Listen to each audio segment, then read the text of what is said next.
चलिए आइए अब हम लोग सम्स नंबर 3 करते हैं।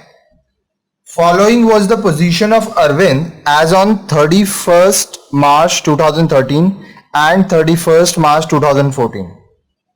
Cash 2000, 1800, sundry debtors 78,000, 90,000, stock 68,000, 64,000, plant and machinery 1,20,000, 1,60,000, sundry creditors 30,000, 29,800, bills payable 10,000। अब देखिए ये क्या है, 31/3/2013 का बैलेंस दिया है और ये 31/3/2014 का, ठीक है।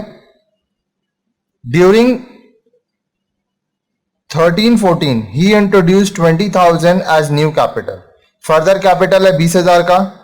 ही विड्रू 6,000 एवरी मंथ। अब देखिए इसको थोड़ा मार्क करिए, एवरी मंथ मतलब ये 6,000 इंटू 12 72,000 होगा। For his house hold expenses, ये आपका ड्रॉइंग्स है। विड्रू का मतलब क्या हुआ, हाउस होल्ड एक्सपेंस विड्रू मतलब हो गया आपका drawings. Ascertain his profit for the year ending 31st March 2014। तो अब देखिए इसमें क्या है, आपको ओपनिंग दिया है, क्लोजिंग दिया है। ये सारा ओपनिंग बैलेंस है, ये सारा क्लोजिंग बैलेंस है, ठीक है। तो चलिए स्टेप बाय स्टेप हम लोग इसको सॉल्व करेंगे। बहुत ही सिंपल है। अब देखिए इसमें करना क्या क्या है, पहले वो समझिए।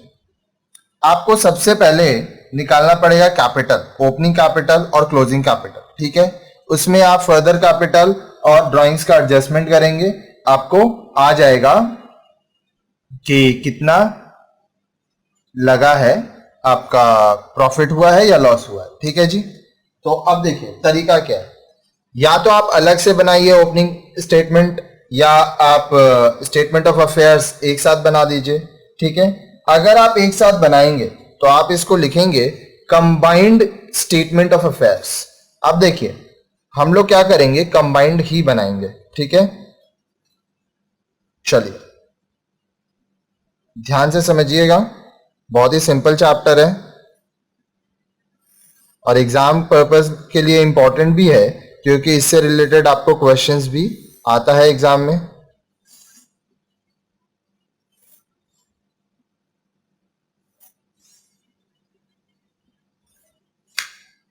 ये देखिए सबसे पहला हम लोग क्या बनाएंगे, स्टेटमेंट ऑफ अफेयर्स, ठीक है, combined statement of affairs.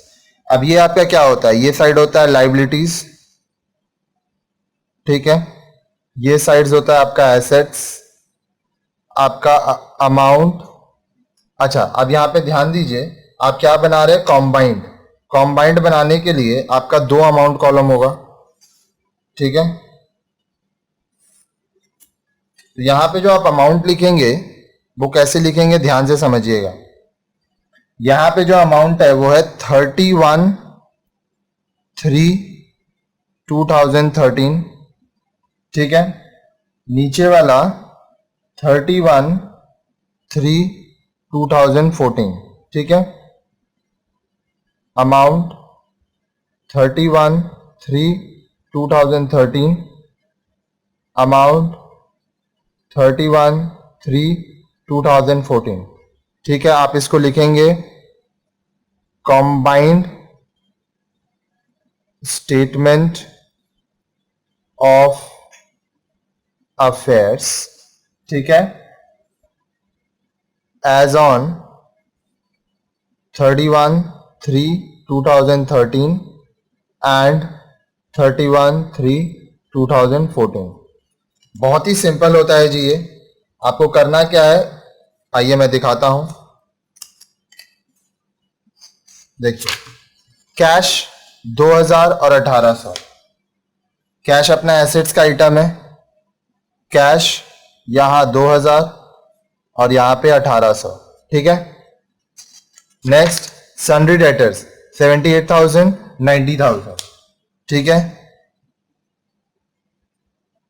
Sundry debtors 78,000 90,000, okay. Next stock 68,000 and 64,000, stock. Assets का आइटम है 68,000 है, ठीक है, और उसके बाद 64,000 है। फिर क्या है, प्लांट एंड मशीनरी 1,20,000 और 1,60,000। प्लांट एंड मशीनरी 1,20,000, 1,60,000, ठीक है जी। नेक्स्ट क्या है, बिल्स पे सॉरी सन्ड्री क्रेडिटर्स 30,000 और 29,800। सन्ड्री क्रेडिटर्स 30,000, फिर है आपका 29,800।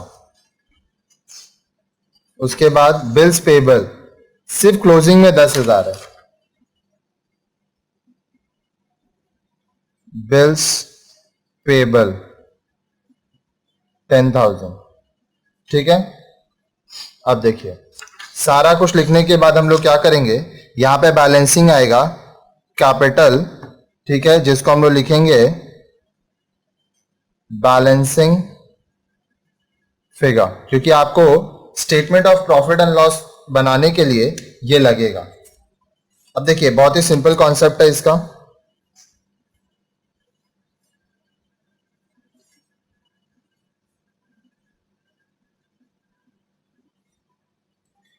इस साइड का टोटल करिए, 1,800 प्लस 90,000 प्लस 64,000 प्लस 1,60,000, ठीक है। ये हो गया आपका 3,15,800, 3,15,800, 3,15,800।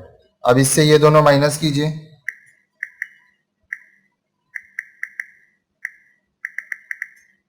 ये हो जाएगा आपका 2,76,000, ठीक है। अब ये इसका इस साइड का कीजिए, 2,000 प्लस 78,000 प्लस 68,000 प्लस 1,20,000 हो गया 2,68,000। बड़ा है दोनों में लिख देंगे। अब इससे ये माइनस करेंगे, लेस 30,000, 2,38,000, ठीक है जी। अब आपको क्या करना है, आपको पता चल गया आपका capital at the end, capital at the beginning. अब आप बनाएंगे statement of profit and loss account, ठीक है। अब देखिए ये अकाउंट नहीं होगा, statement of profit and loss होगा। तो चलिए उसका फॉर्मेट बनाते हैं।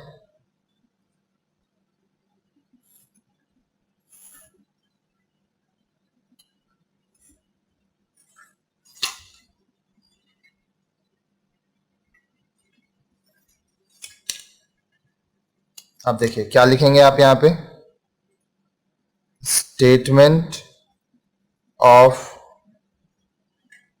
प्रॉफिट और loss for the year ending 31 मार्च 2014, ठीक है। ये आपका पर्टिकुलर्स और ये आपका अमाउंट इन रुपीस, ठीक है जी। अब देखिए इसको कैसे करते हैं, बहुत ही सिंपल कॉन्सेप्ट होता है इसका। सबसे पहले हम लोग क्लोजिंग कैपिटल लिखते हैं, तो हम लोग क्या लिखेंगे, capital as on March 31, 2014। Closing capital आपका आया है 2,76,000, तो वो आप लिखिए, ठीक है। और इसमें हम लोग करेंगे ड्राइंग्स को add drawings during the year. Drawings कितना है, 6,000 इंटू 12, 6,000 इंटू 12, 72,000, ठीक है। ये दोनों ऐड करके आएगा आपका 3,48,000। अब इसमें आपको क्या करना है, लेस करना है, क्योंकि यहां फर्दर कैपिटल इंट्रोड्यूस है। ये देखिए ही इंट्रोड्यूस 20,000, फर्दर और additional capital introduced 20,000। ठीक है, ये लेस करने के बाद आपका आ गया 3,28,000। अब ये क्या है आपका, ये है adjusted capital on March 31, 2014। ठीक है जी, ये वैल्यू आ गया। अब हम लोग को इसमें से ओपनिंग कैपिटल लेस करना है। Less capital as on March 31, 2013 आपका कितना आया था, 2,38,000। 2,38,000 लेस करेंगे आएगा 90,000। ठीक है, ये आपका क्या हो जाएगा, profit earned during the year. ठीक है, तो आपका प्रॉफिट कितना है, 90,000। तो देखिए ये सम बहुत ही इजी था। इसमें हम लोग क्या किए, हम लोग को दिया था ये दोनों बैलेंस, तो हम लोग कॉम्बाइंड स्टेटमेंट ऑफ अफेयर्स बना लिए। कॉम्बाइंड स्टेटमेंट ऑफ अफेयर्स बनाने के बाद हम लोग को क्या मिला, यहाँ देखिए, ये दोनों बनाने के बाद हम लोग को मिला ओपनिंग कैपिटल और क्लोजिंग कैपिटल। फिर हम लोग इससे क्या किए, क्लोजिंग कैपिटल से स्टार्ट किए, ड्राइंग्स ऐड कर दिए, वैल्यू आया, इसमें से फर्दर कैपिटल लेस कर दिए। ठीक है, हमारा आ गया एडजस्टेड कैपिटल, उससे हम लोग ओपनिंग कैपिटल लेस किए, हमारा आ गया प्रॉफिट। अगर मान लीजिए आपका ओपनिंग कैपिटल बड़ा होता तो लॉस हो जाता। इस तरह से ये सम्स बहुत ही आसान है और हमारा ये सम्स कंप्लीट होता है।